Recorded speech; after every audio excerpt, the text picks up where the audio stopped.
So it's all of that combining that can grow more biology to make a larger workforce. So if you're looking at any of these methods, whether it's the lasagna method where you're making layers of different materials, whether it's the back to Eden, whether it's just throwing in wood chips, you're throwing in organic material.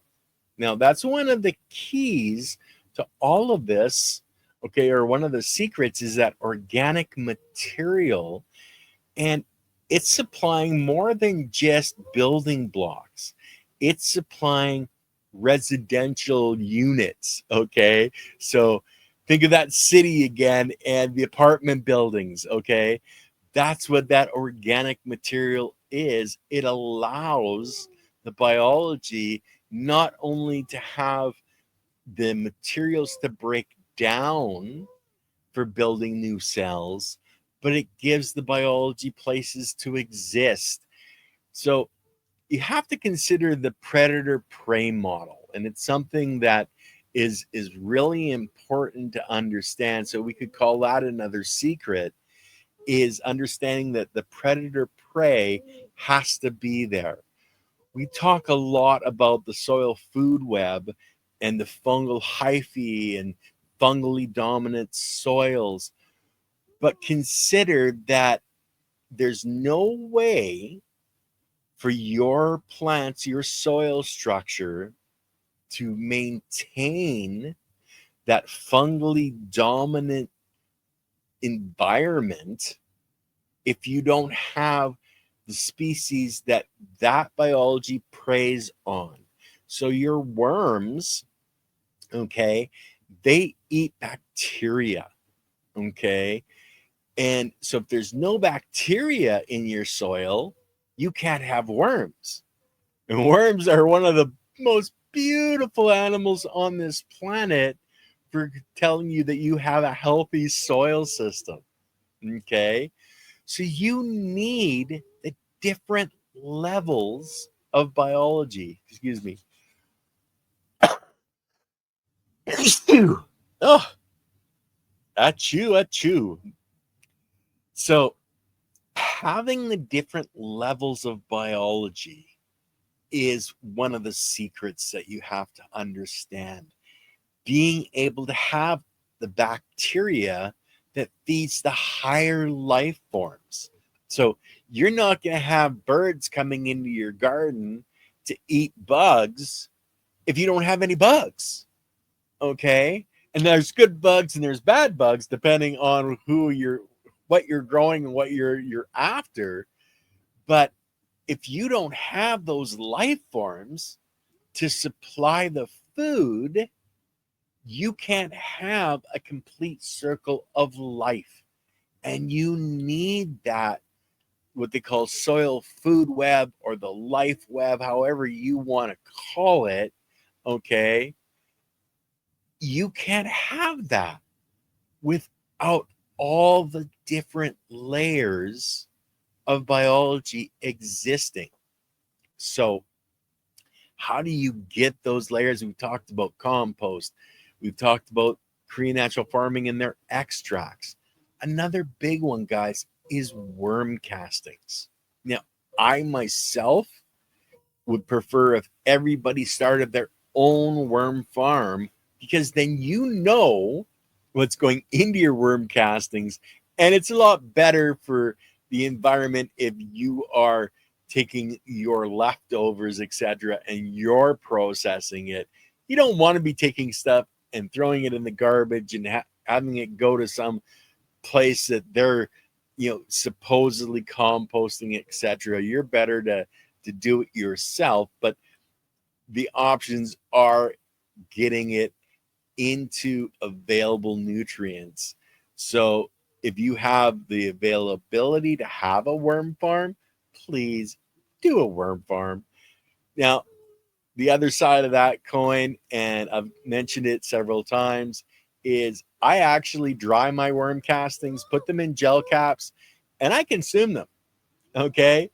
That biology in my gut makes a world of difference in my health. My wife Lily, you see her as Silly Lily in our chat, okay? Um, she was having problems with drinking coffee. She would get, a stomach ache. So I had her take a pill of worm castings. Bang! Right away. No more problems. Our gut biology is amazing and can help our body stay healthy if we have it. That's where the worm castings come in. And that's where worm castings in your soil are amazing. Absolutely amazing. Okay. So if you have the availability to have a worm farm, do it. Then when you're taking a worm castings in your body, you know what went into that. You know it's healthy.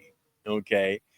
Other than that, you can buy worm castings all over the place. You can get them at your local hardware store. Just be very considerate of if the bag is sealed and there's no oxygen, the biology isn't going to be very happy in there if there's any biology left. Okay. That's why I always recommend, if you can, do it yourself, because then you know what's there. You know what's went into that. You know what you're going to be getting back out of it. So, extracts, okay? There's a big secret, okay? Extracts, as I said, you can take a small amount, make a huge amount, okay? So I take my worm castings and I put them in ladies' pantyhose, okay? Is ladies, you guys have it made because you've got this stuff. I had to go out and buy some, okay? But I take a couple of handfuls, I stick it in the ladies' pantyhose, and then I put it into water and I milk it just like you're milking a cow, just squeeze and squeeze and squeeze. And I force the water through the material. And what I'm doing is I'm literally stripping off the biology that exists there. And that's one of the things that, you know, Leighton Morrison, our host of the Soil Matters, talks about as well, is stripping that biology.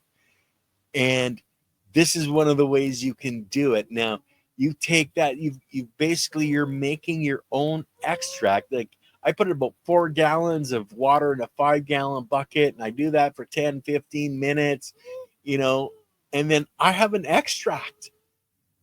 Just as simple as that. Quick, simple, and easy.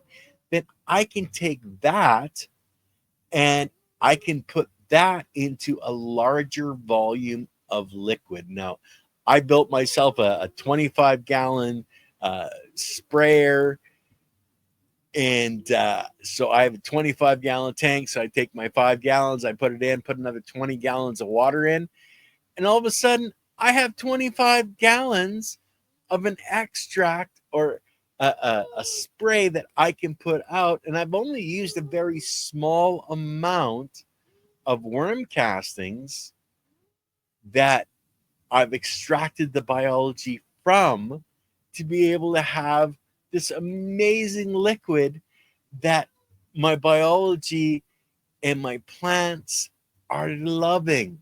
Okay. So that's one way. Another one